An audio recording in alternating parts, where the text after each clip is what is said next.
Hey everyone, Steven TheSalonGuy here, and this video is in partnership with Lavivid Hair. We're doing a hair system or hair unit procedure on this mannequin here today, and I just want to let you know that this is something that a lot of people are leaning towards nowadays as an option for hair loss. You can watch the videos of me wearing the Lavivid hair unit myself. I'm fluctuating, having it on, having it off, and that's what I like about the freedom and flexibility. I really love these units because of the diversity.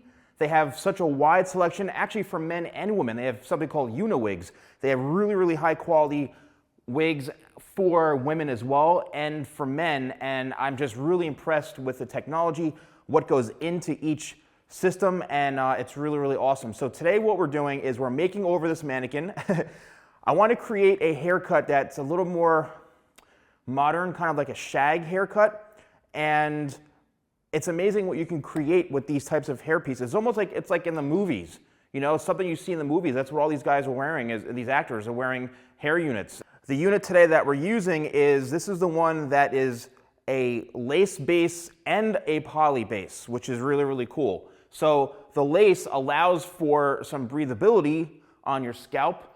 And then what I love about the poly base is that it helps keep it very, very secure to the head. I did go ahead and I did cut it based off of the molding that I made here from before on this particular head. So we have it, so it's going to fit just around the balding area. And the particular unit I'm using, which will be in the link below, it's the TP1909, the Poseidon Men's Receding Hairline Solution, the Deluxe Silk Base with a 1-inch thin skin poly around the hairline. So it is a bit on the thicker side around the hairline, meaning that it's not ideal for wearing your hair back, like a slick back. You could see in one of the last videos I did, you can wear kind of a messy, spiked up hairstyle, but I would suggest the super thin skin base, the one that I've had, and also in other videos I've done with them before, if you're looking to really have a hairstyle where the hair is going back a bit, because it's so undetectable.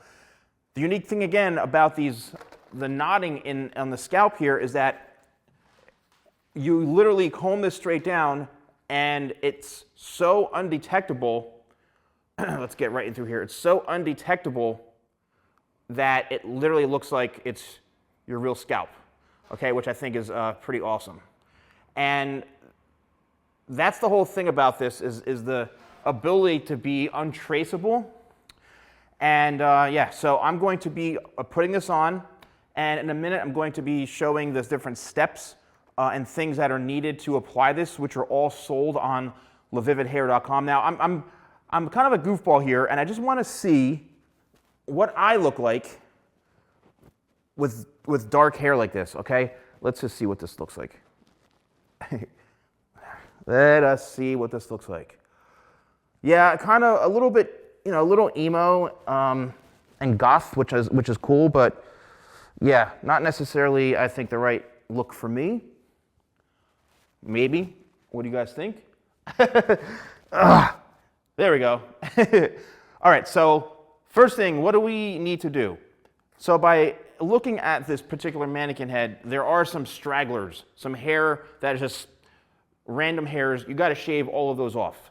So you want to just take any sort of trimmer, and what you're going to do is you're going to shave this down to where the hair line is the thickest. Now I'm going to just take a razor myself. I have one and I'm used to doing this, and I'm literally just getting it that much closer.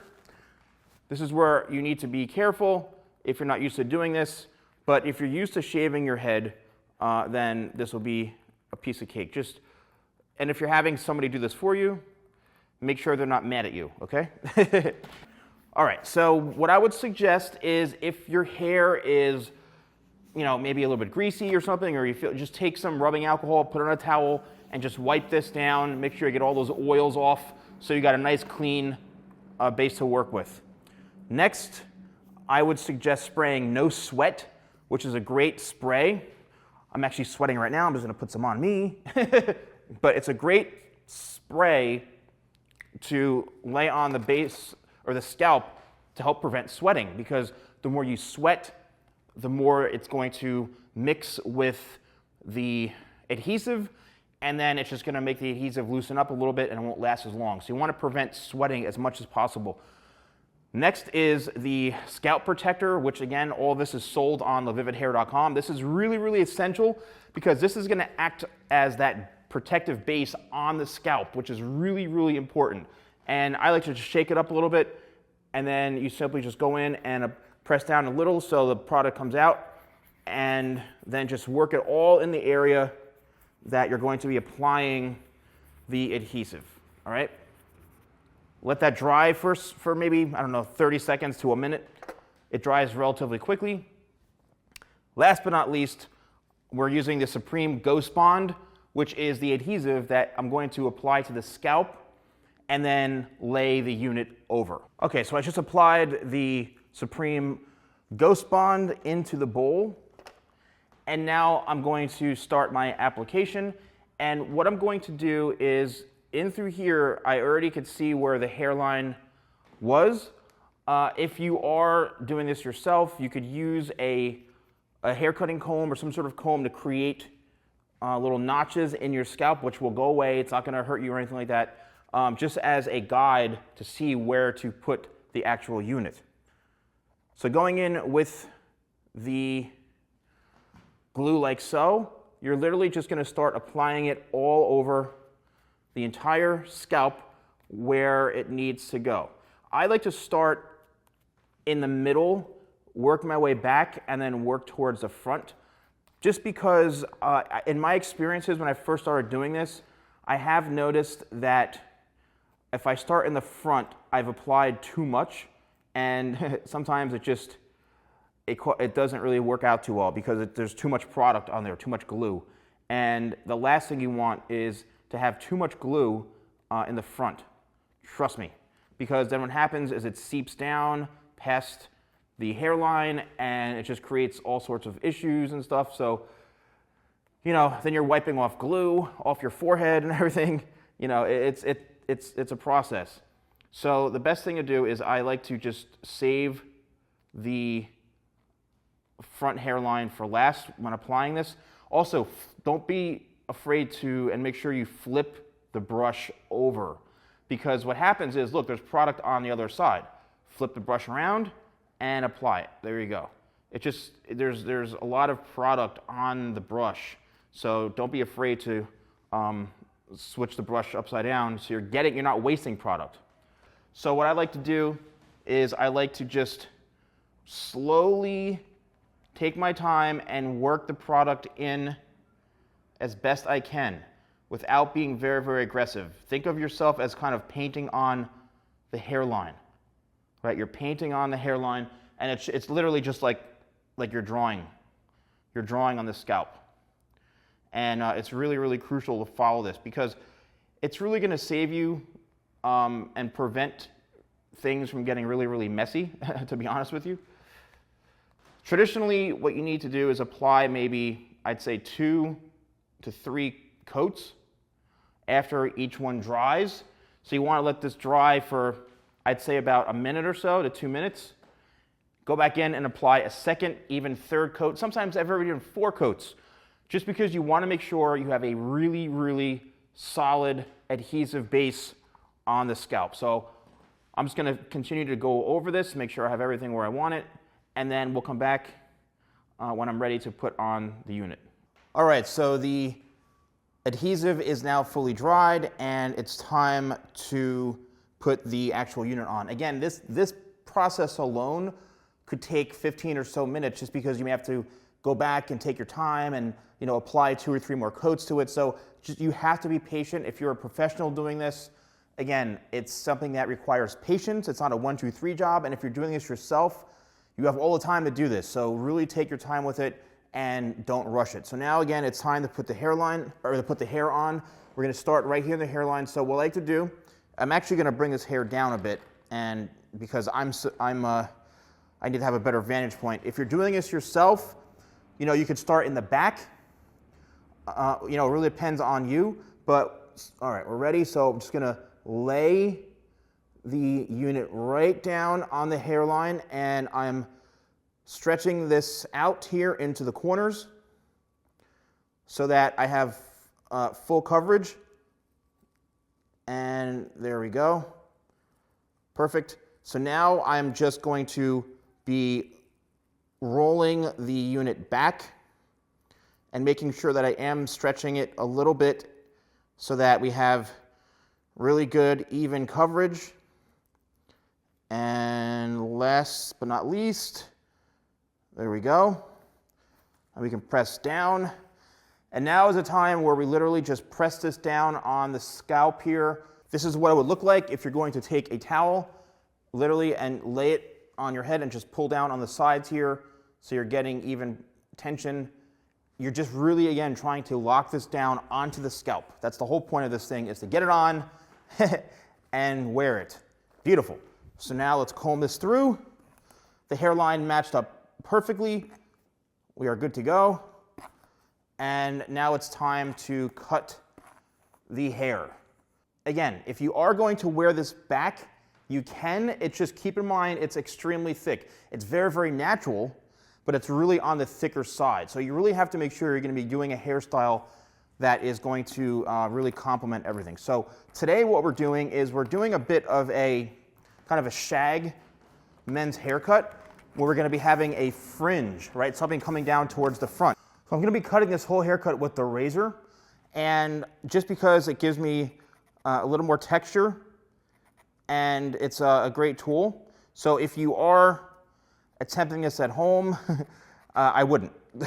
I wouldn't, period. I actually had to switch to a different razor. This is a straight razor with no guard, just because the other one was a bit dull. So this means now I have to be even more careful when cutting because there's no guard on this. It's a straight razor. I have experience doing this, so it's, it's nothing new to me, but you do want to be very careful no matter what when using any sort of tool like this. Okay, so now we're working in through the sides and through here. So what we have to deal with, and one of the challenges we have, is we've got this long piece and we've got this gap right in through here. We've got this gap that we need to kind of fix. So what I like to do is see where this part stops and this gets longer, and that is going to be my guide. That's going to be my guide so that I'm literally connecting the dots and filling in that void in through here, right? I'm creating a whole new shape so that it's a bit more solid now, as you can see.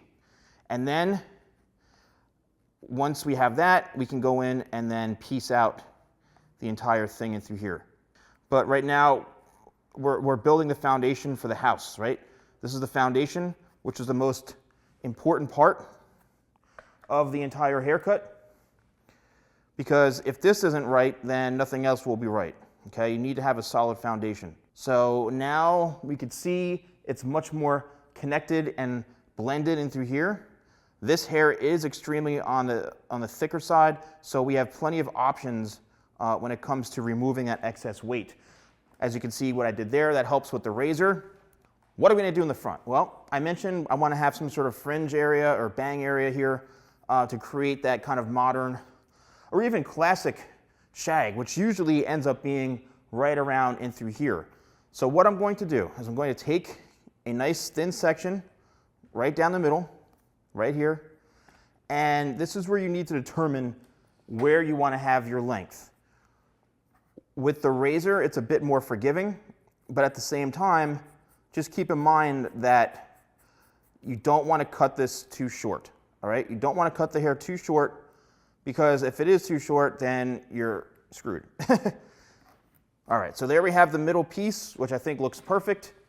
And now what I'm going to do is I'm going to continue this, but I'm going to work it on a slight angle going into the sides, right in through here. Right now, all we're doing is connecting the dots and putting the pieces of the haircut together, just like that, as you can see. Now I'm going to repeat the same thing on this side. I'm combing all this hair forward. There's the guide from before, and there's my guide from the previous section that we just cut. And there we go. So now it's a matter of just fine-tuning everything, making sure that we're balanced, making sure that we're even. We're going for even Steven look today, folks. Even Steven. And there we go. Beautiful. Now, the reason I'm doing this the way I am doing it is because, again, I am experienced in cutting this type of method.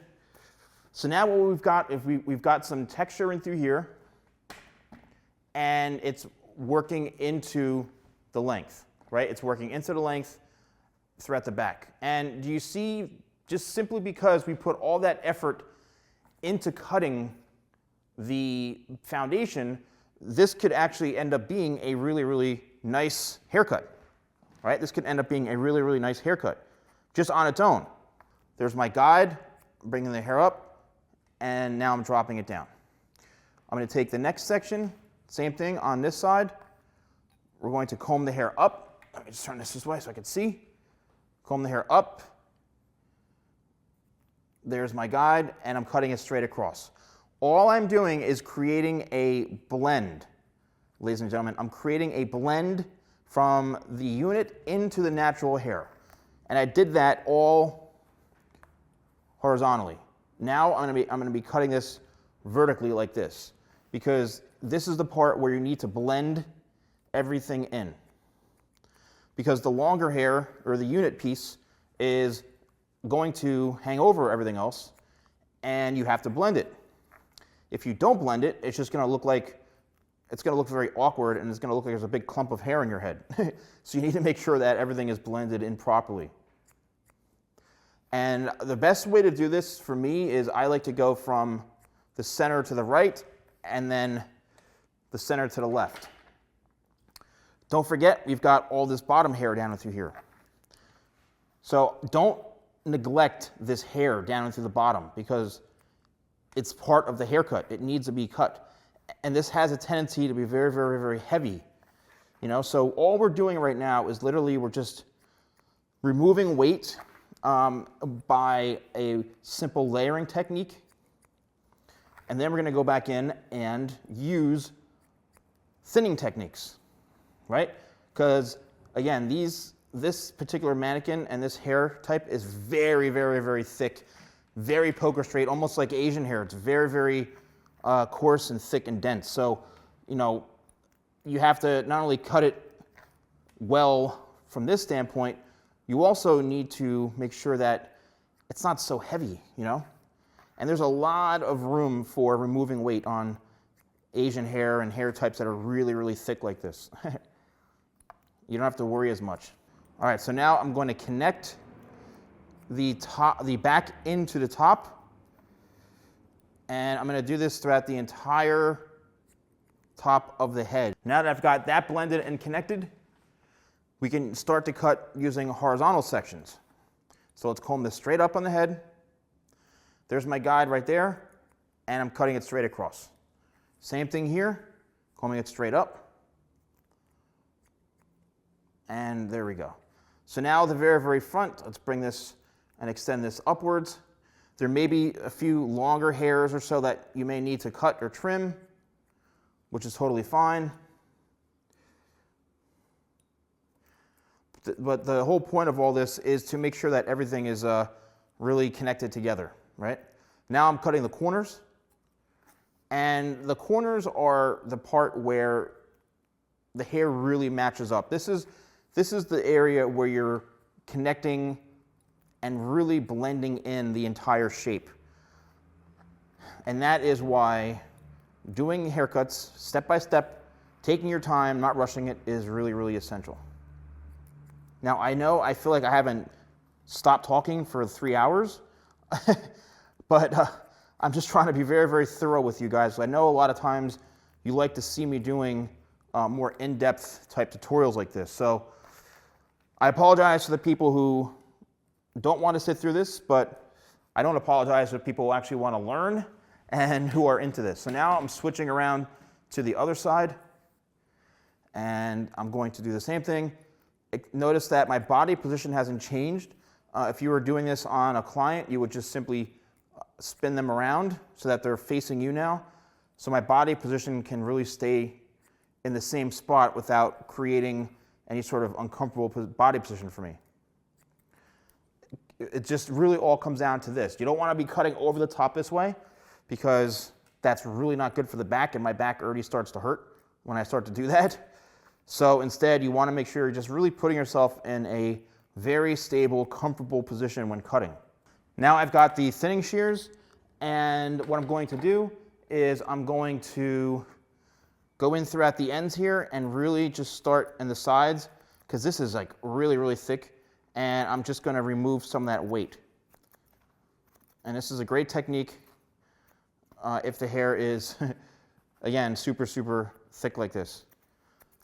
And a lot of this goes by feel, right? A lot of it goes by feel. If you're running your fingers through the hair and it feels like it's extremely heavy and you feel like, oh my gosh, there's so much hair in this one area, well, don't be afraid to get rid of it.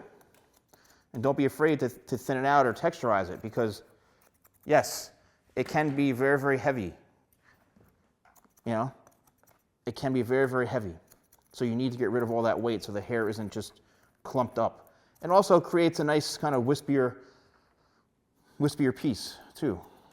All right, so I'm now just going by feel and making sure everything is blended in.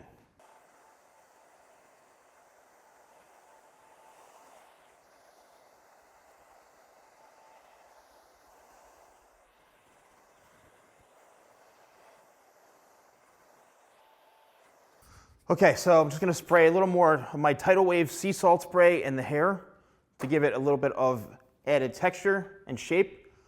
But I think this really came out awesome. So the hair pretty much matches up perfectly. And the key essential part of this is that you would never even know that this is a hair system or a hair unit. Everything perfectly blends in together in through this. The color matches up perfectly. The style really works well, and you know, it's a very modern kind of men's shag haircut. You can sweep this all the way over this way if you want. But yeah, this is a very, very popular, trendy look here. And the key is just to make sure everything is in sync with the haircut, right? Remember, you're blending in a unit into existing hair. No matter what hair length you're dealing with, you have to make sure that all of this is in sync with the rest of the haircut of the natural hair to make it look as natural as possible, right? That's the whole key to this whole thing, is to make it look as natural as possible. So, hope you guys enjoyed this. Once again, all the information about the products I use today are in the description below. You can get everything at lavividhair.com. Let me know what you guys think. I know this is a haircut that a lot of you are interested in, have been waiting for, want to see something like this, and I figured, let's see if we can do it with a hair unit, and yes, we can. So, thank you guys so much for watching. Don't forget to like, comment, and subscribe, and I'll see you next time for more videos with the Salon Guy.